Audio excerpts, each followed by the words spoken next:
Hello बच्चा party. क्या हाल चाल है? बढ़िया हो? ठीक। तो आज हम आपके लिए लेके आए हैं इलेक्ट्रिक पोटेंशियल एंड कैपेसिटेंस का लेक्चर नंबर 5। इससे प्रीवियस वीडियो में हमने स्फीयर के कारण पोटेंशियल निकालना सीख लिया है।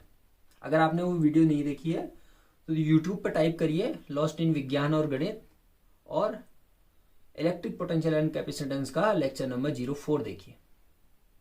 तो आज हम बात करेंगे इक्विपोटेंशियल सरफेस के बारे में।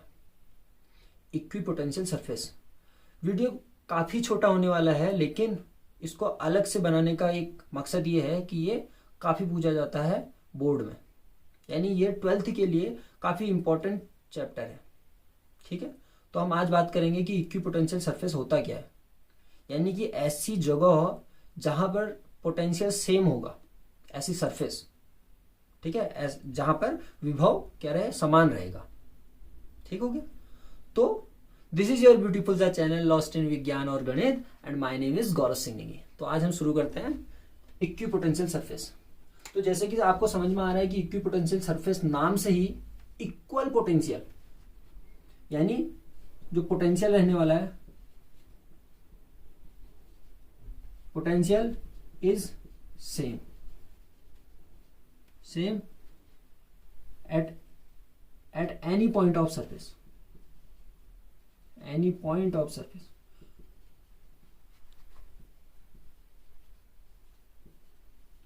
ठीक है, यानी उस सरफेस के किसी भी पॉइंट पर जो पोटेंशियल रहेगा वो सेम होने वाला है।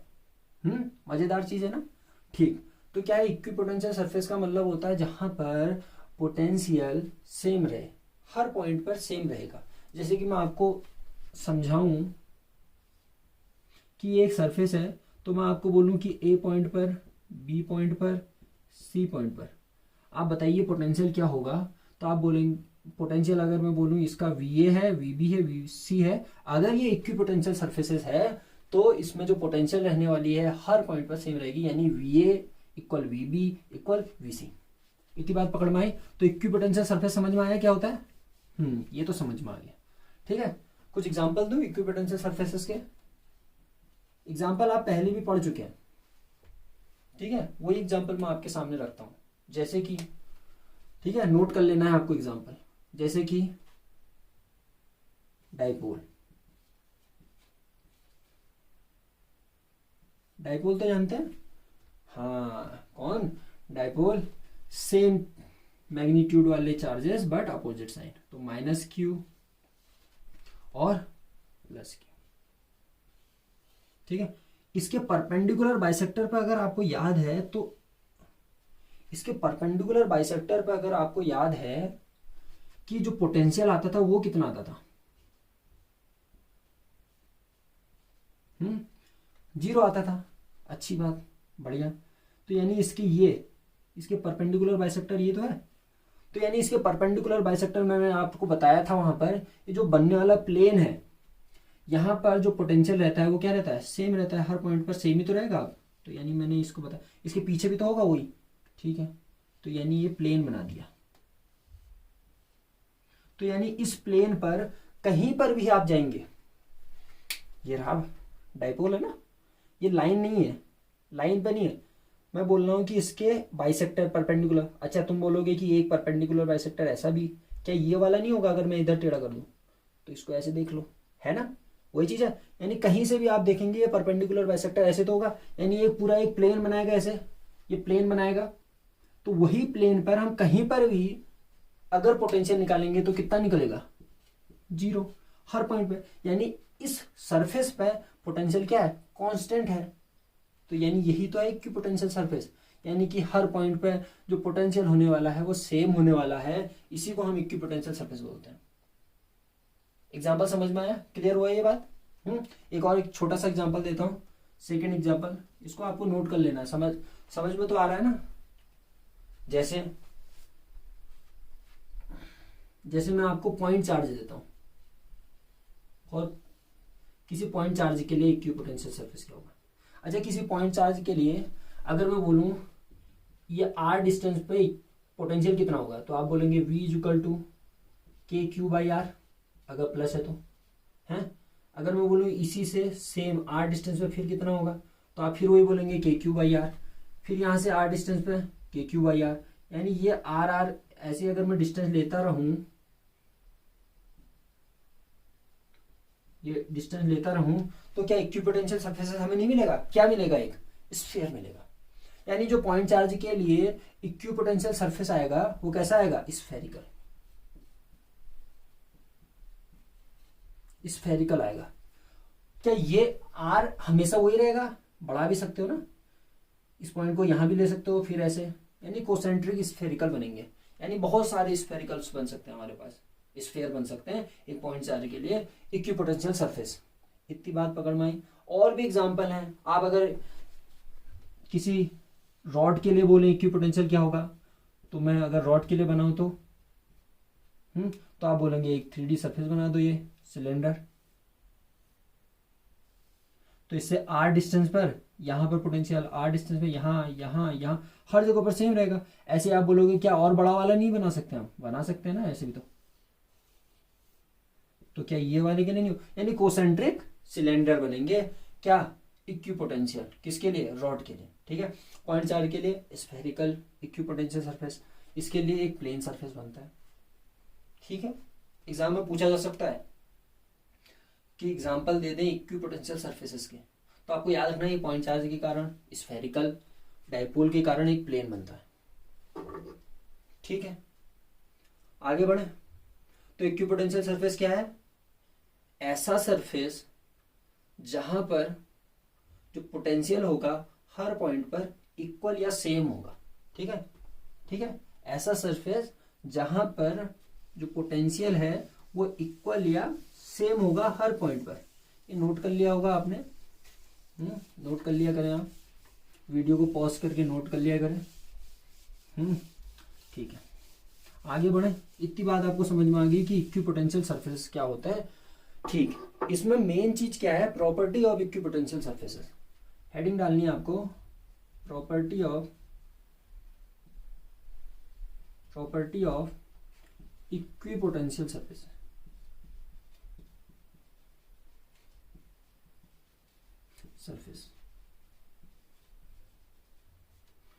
इक्विपोटेंशियल सरफेसेस की प्रॉपर्टीज क्या होती हैं?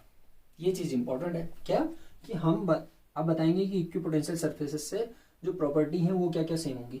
तो पहली वाली तो आपको डेफिनेशन से समझ में आ जाएगी, जो कि बहुत सिंपल है। क्या मैंने बोला कि हर पॉइंट पर जो पोटेंशियल है वो क्या है? सेम है। इसका मतलब जो पोटेंशियल डिफरेंस है वो क्या है? जीरो। अगर मैं बोलूं हर पॉइंट पे पोटेंशियल सेम है, तो अगर मैं ए पॉइंट से बी पॉइंट पे जाऊंगा उस सरफेस में, तो पॉइंट जो पोटेंशियल है वो तो सेम है, तो यानी जो पोटेंशियल डिफरेंस आएगा वो क्या आएगा? जीरो आएगा। ठीक है। तो इतनी बात पकड़ में आई क्या? एक चीज आपको पता चली, क्या पता चली? कि जो डेल्टा वी की वैल्यू होगी वो जीरो होगी। पहली प्रॉपर्टी ये तो रहेगी है, the potential difference any two point on the equipotential surface is zero. लिखा दूं? लो लिख लो। The potential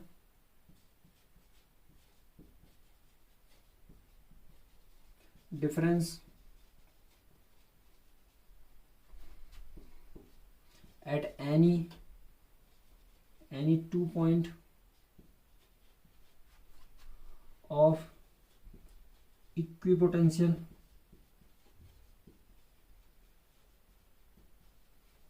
surface is zero. ठीक है। इक्विपोटेंशियल सरफेसेस के लिए जो हमारे पास पोटेंशियल डिफरेंस आने वाला है वो जीरो आने वाला है। ये बात तो आपको पकड़ में आ गई होगी, क्योंकि ये इक्विपोटेंशियल सरफेस है, हर पॉइंट पे पोटेंशियल सेम है, यानी डिफरेंस जो आने वाला है वो क्या आएगा? जीरो आएगा। ठीक। अगला सेकेंड, जो सेकेंड प्रॉपर्टी है वो काफी इंपॉर्टेंट है। सेकेंड प्रॉपर्टी जो है इंपॉर्टेंट। अच्छा, डेल्टा वी होता क्या है? डेल्टा वी आपको पता होगा, डेल्टा वी इक्वल टू होता है, जो पोटेंशियल डिफरेंस होता है वो होता है W external upon Q the charge. तो अगर मैं बोलूं, आपने बोला कि डेल्टा वी हमेशा जीरो रहने वाला है, तो यहां पर मैं वी की वैल्यू पुट कर देता हूं जीरो, यानी डब्ल्यू एक्सटर्नल अपॉन क्यू। यहां से डब्ल्यू एक्सटर्नल कितना निकल रहा है? बहुत इंपॉर्टेंट पॉइंट आने वाला है, इक्वल टू जीरो। यानी इक्विपोटेंशियल सरफेस में आप किसी चार्ज को एक जगह से दूसरी जगह ले जाए तो जो वर्क डन रहेगा वो जीरो रहेगा। समझ में आई बात? क्या रहेगी? जीरो रहेगी। दिखाई दे रहा है? साफ साफ क्लियर हो रहा है? आ रहा है नहीं आ रहा है? देखो फॉर्मूले से ही क्लियर हो जा रहा है। क्या चीज? आप कहोगे फील दो, फील भी दे देंगे, लेकिन आपको यहां से ही समझ में आ जा रहा है कि हाँ delta V equal to zero है, तो यानी डब्ल्यू एक्सटर्नल भी जीरो आने वाला है। बात पकड़ में आई? डब्ल्यू एक्सटर्नल जीरो रहेगा, रहेगा। तो इसको डेफिनेशन लिख दें इसकी, तो लिखो no work done of electric field equipotential surface, no work done of equipotential surfaces in moving, no work done of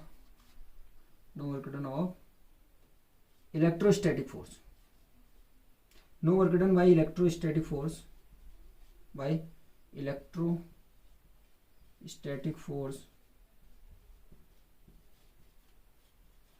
no work done by electrostatic force on the equipotential surface, potential surface. ठीक है, ये हो गया second point. Second point काफी important point, second point जो है वो काफी इंपॉर्टेंट पॉइंट। ये बात पकड़ में आई है कि जो वर्क डन होगा वो जीरो होगा, जो वर्क डन होगा वो जीरो होगा।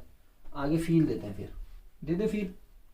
चलो, एक पॉइंट चार्ज मैंने आपको दिखाया था जो स्फेरिकल इसका बन रहा था। मैं बोलता हूँ कि यहाँ पर एक क्यू नॉट चार्ज आप लाए और आपने इसको करते करते यहाँ पर ले आए। ठीक है, तो यहाँ से ये इसको धक्का मारेगा, इलेक्ट्रोस्टैटिक फोर्स ये, और मूव किधर की ओर कर रहा है? इधर की ओर। यानी जो डिस्प्लेसमेंट है छोटा सा उसकी डायरेक्शन ये। अगर मैं बोलूँ यहाँ पर डिस्प्लेसमेंट की डायरेक्शन ये, यहाँ पर, तो यहाँ पर आपने देखा अगर यहाँ पे इलेक्ट्रोस्टैटिक फोर्स लगेगी बाहर की ओर ऐसे, आपको साफ साफ दिखाई दे रहा है कि ये electrostatic force and the displacement is perpendicular, perpendicular हर जगह पर, हर पॉइंट पे ऐसे ही होगा। यहाँ से अगर मैं बोलूंगा इलेक्ट्रोस्टैटिक फोर्स ये रहेगी, डिस्प्लेसमेंट की डायरेक्शन ये रहेगी। तो यानी जो इलेक्ट्रोस्टैटिक फोर्स है और जो डिस्प्लेसमेंट की डायरेक्शन है वो परपेंडिकुलर है। और ऐसा जब जब होता है, कब? डिस्प्लेसमेंट और फोर्स एक दूसरे के परपेंडिकुलर हैं, तो जो नेट वर्क डन होता है वो जीरो होता है। याद आ रहा? कुली वाला एग्जांपल था एक, ग्रेविटेशन में कुली वाला पढ़ा होगा आपने, है? जो ग्रेविटेशनल फोर्स होती है नीचे को, कुली आगे की ओर भाग रहा है, एक दूसरे के परपेंडिकुलर, जो ग्रेविटेशनल फोर्स ने वर्क किया वो जीरो हुआ। याद आ रहा? ठीक है, यहाँ से डब्ल्यू इक्वल टू होता है क्या? डब्ल्यू इक्वल टू होता है एफ डॉट डी आर, ये तो होता है वेक्टर फॉर्म में। अच्छा, मैंने बोला वर्क डन जीरो है। यहाँ से अगला पॉइंट निकलने वाला है, ये तो समझ में आया ना वर्क डन जीरो क्यों हो गया? क्योंकि ये एक दूसरे के परपेंडिकुलर हैं। और यहाँ पर आप बोलोगे F D R cos theta, और कॉस थीटा कितना है? 90, और कॉस 90 होता है जीरो, यानी सब चीज जीरो हो जाएगा। ठीक है, इतनी बात पकड़ में आई। अब तीसरा पॉइंट आने वाला है, तीसरा इंपॉर्टेंट पॉइंट आने वाला है। क्या? कि आपने बोला कि डब्ल्यू, यहीं से आ रहा है सब, एक के बाद एक आ रहा है, देखो। ठीक है, आपने बोला डब्ल्यू जीरो है, तो क्या मैं डब्ल्यू की जगह पर F vector dot D R vector लिख सकता हूं? ये लिख सकता है नहीं? अच्छा, दो प्रोडक्ट का जब हम डॉट प्रोडक्ट करते हैं, दो चीजों का डॉट प्रोडक्ट, अगर वो जीरो आ जाए तो इसका मतलब क्या होता है? अगर मैं आपसे बोलता हूं A vector dot B vector zero है, इसका मतलब होता क्या है? ए परपेंडिकुलर टू बी या बी परपेंडिकुलर टू ए है। और ऐसे ही अगर मैं बोलूं ए क्रॉस बी का जो है वो जीरो आ रहा है, तो इसका मतलब क्या होता है? इसका मतलब होता है कि ए पैरेलल टू बी। ये बात पकड़ में आ रही है? ये वेक्टर में आता है। कहाँ आता है? वेक्टर में। ठीक है, तो यानी दो जो हमारे पास डॉट प्रोडक्ट होता है दो चीजों का, अगर वो जीरो आता है तो इसका मतलब वो एक दूसरे के परपेंडिकुलर है। अरे नहीं आ रहा फील क्या है? अरे फॉर्मूला तो पता है ना, एफ डॉट डी आर का क्या होता है? F D R cos theta equal to zero. यहाँ से थीटा की वैल्यू निकाल दो, ये सारी चीजें उधर जाएंगी, यानी cos theta equal to zero. और कॉस थीटा जीरो कहाँ होता है? कॉस थीटा 90 पर जीरो होता है, यानी थीटा इक्वल टू 90। तो यानी यहाँ पर जो एक चीज और हमें पकड़ में आई, क्या? तीसरी पॉइंट तीसरा इंपॉर्टेंट पॉइंट, ठीक है, इसको नोट कर लो, मैं तीसरा पॉइंट लिखा दूँ। नोट कर लिया? ठीक है, इधर ही लिखा देता हूँ। ठीक, तो यहाँ पर जो तीसरा पॉइंट आने वाला है, थर्ड पॉइंट क्या? The electrostatic force, the electrostatic force is always perpendicular to the equipotential surface, short EPS, ठीक है, इक्विपोटेंशियल सरफेसेस के हमेशा परपेंडिकुलर होगा। समझ में आई बात? चलो, इतनी बात आपको पकड़ में आ गई। ठीक, ये बात पकड़ में आ गई ना? नोट कर लें इसको, फिर अब करता हूं अभी चौथा पॉइंट लिखाते हैं।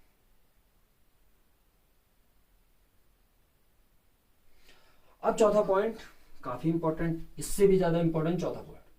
तो चौथा पॉइंट जो है वो है द इलेक्ट्रिक फील्ड। अभी इलेक्ट्रोस्टैटिक फोर्स की बात, electric field is perpendicular to the equipotential surface. यानी कि जो इलेक्ट्रिक फील्ड होती हैं वो परपेंडिकुलर होती हैं इक्विपोटेंशियल सरफेस के। कैसे कैसे कैसे कैसे? ये बात तो हमें पकड़ में आई कि हाँ, इनका डॉट प्रोडक्ट जीरो हो रहा था, तब हमने बोला electrostatic force zero. Electric field कैसे परपेंडिकुलर हो रही है? इसका फील्ड है, चलो इतना नोट कर लिया होगा, रब कर दो ना।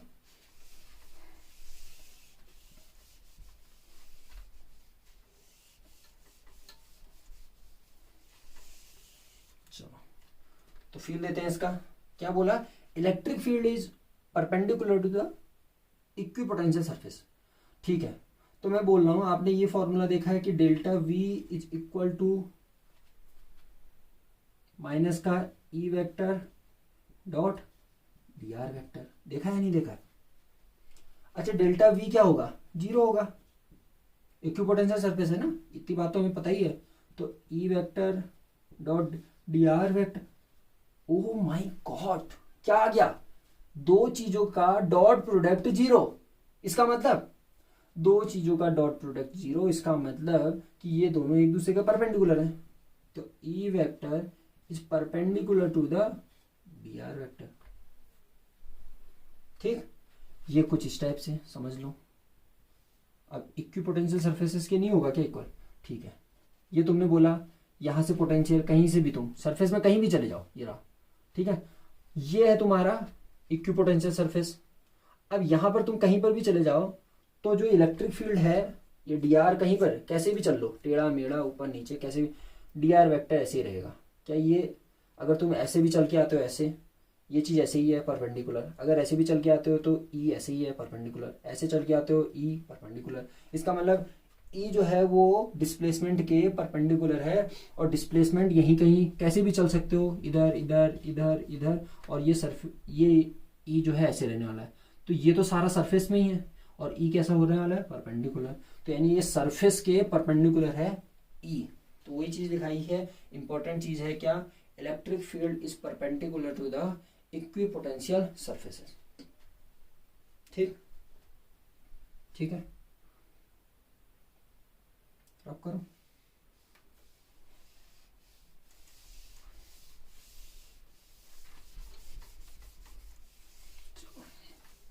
अगली बात, और इंपॉर्टेंट कौन सा पॉइंट होगा? ये पांचवा ना, ठीक है,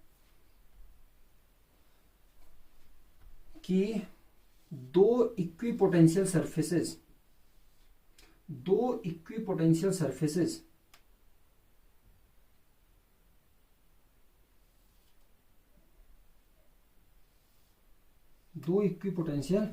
सरफेसेस आपस में एक दूसरे को कभी भी इंटरसेक्ट नहीं करेंगे।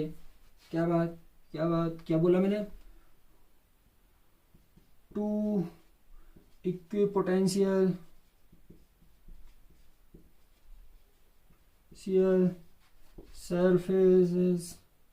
surfaces नेवर इंटरसेक्ट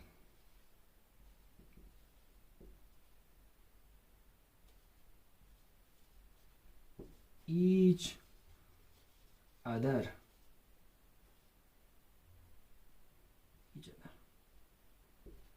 एक दूसरे को कभी भी इंटरसेक्ट नहीं करेंगे। ऐसा क्यों बोल रहा हूं, समझते हैं, समझे। अच्छा, ये जो सरफेस है इसके लिए इलेक्ट्रिक फील्ड की डायरेक्शन क्या होगी, परपेंडिकुलर टू द सरफेस, या तो इधर या तो इधर होगी या नहीं होगी। तो मैं एक ही तरफ का बना दूं, परपेंडिकुलर टू द सरफेस। बिल्कुल सही बोला, सही बोले ना। ठीक है, तो आपने बोला ये पिछले वाले पॉइंट से आया है कि इक्विपोटेंशियल सरफेसेस के परपेंडिकुलर होती है इलेक्ट्रिक फील्ड। अच्छा, इससे क्या होगा, इससे ये ऐसा है तो यानी इसकी परपेंडिकुलर टू द सरफेस होगी या नहीं होगी। आप और जगह भी ले सकते हैं, यानी सारी जो इलेक्ट्रिक फील्ड लाइन होंगी वो ऐसे जाएंगी और इसके कारण ऐसे जाएंगी। अच्छा, एक बात बताओ, क्या ये जो इलेक्ट्रिक फील्ड लाइंस हैं वो एक दूसरे को इंटरसेप्ट कर देंगी। जी हाँ, कर रही हैं। ओ, और मैंने आपको इलेक्ट्रिक फील्ड वाले लेक्चर में आपको बताया था, जब प्रॉपर्टी लिखाई थी, बोला था कि इलेक्ट्रिक फील्ड लाइंस कभी भी एक दूसरे को इंटरसेक्ट नहीं करती हैं। ऐसा इम्पॉसिबल है। और क्यों इम्पॉसिबल है, क्योंकि इलेक्ट्रिक फील्ड की डायरेक्शन एक ही होती है। अगर वो इंटरसेक्ट कर देंगी तो इलेक्ट्रिक फील्ड की डायरेक्शन 2 हो जाएंगी, जो कि असंभव है, इम्पॉसिबल है। समझ में आई बात। तो ये 5वां पॉइंट जो कि काफी इंपॉर्टेंट पॉइंट है।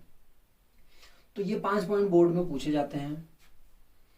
काफी बार इससे रिलेटेड हमें क्वेश्चन मिलता है कि वर्क डन निकालने को बोल देगा, इक्विपोटेंशियल सरफेसेस दे देगा। ठीक है, कंफ्यूज करता है, बस कंफ्यूज करता है कि इक्विपोटेंशियल सरफेसेस दे देगा, वर्क डन निकालने को बोलेगा, पोटेंशियल निकालने को बोलेगा, और आपको पता है कि वो तो 0 होने वाले हैं। ठीक, इलेक्ट्रिक फील्ड बोलेगा, ये सारी चीजें आपको निकालने को बताएगा। ठीक हो गया। चलो, तो एक क्वेश्चन देते हैं, बेहतरीन सा ले लेते हैं। छोटा सा लेक्चर है, इसमें एक क्वेश्चन भी डाल देंगे तो और मजा आ जाएगा। तो क्वेश्चन लेते हैं। ठीक है, क्वेश्चन ये है कि draw the equipotential surfaces, draw the equipotential surfaces in uniform electric field. Uniform electric field में इक्विपोटेंशियल सरफेसेस को ड्रॉ करना है। अच्छा, ठीक, ये रहा ना यूनिफॉर्म इलेक्ट्रिक फील्ड।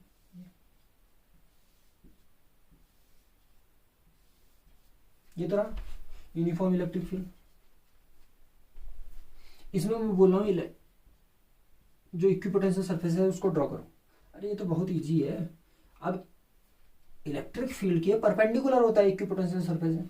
मैं बोल रहा हूँ कि सरफेस जो होगा वो इलेक्ट्रिक फील्ड के परपेंडिकुलर, या मैं बोलूँ कि इलेक्ट्रिक फील्ड जो होंगी वो सरफेस के परपेंडिकुलर। बात तो एक ही है, यानी जो सरफेस बनेंगे वो सबके सब परपेंडिकुलर होंगे। होंगे या नहीं होंगे, ये देखो, ये सब परपेंडिकुलर। बड़ा इजी है। ठीक है, आगे बढ़ते हैं, आगे बढ़े।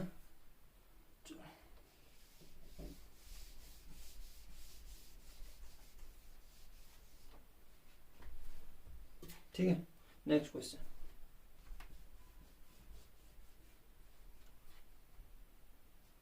फाइंड द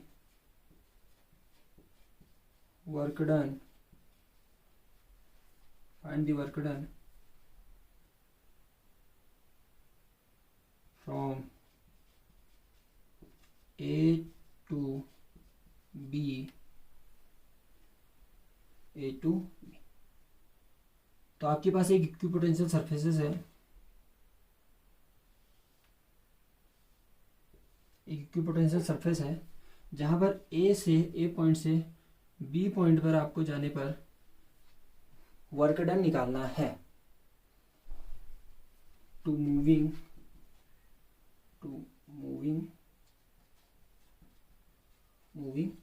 प्लस क्यू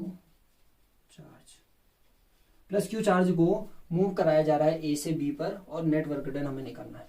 तो मैं ये प्लस क्यू चार्ज यहां पर था और मैं इसको यहां से यहां ले जा रहा हूं। ठीक है, तो हमें नेट वर्क डन निकालना है? और आपके पास बीच की डिस्टेंस भी दे रखी है 1 मीटर गए। कितना गया? 1 मीटर। ठीक, समझ में आया? अब बताओ क्या करेंगे। नेट वर्क डन निकालना है। ए से बी जा रहे हैं प्लस क्यू चार्ज को मूव कराते हुए।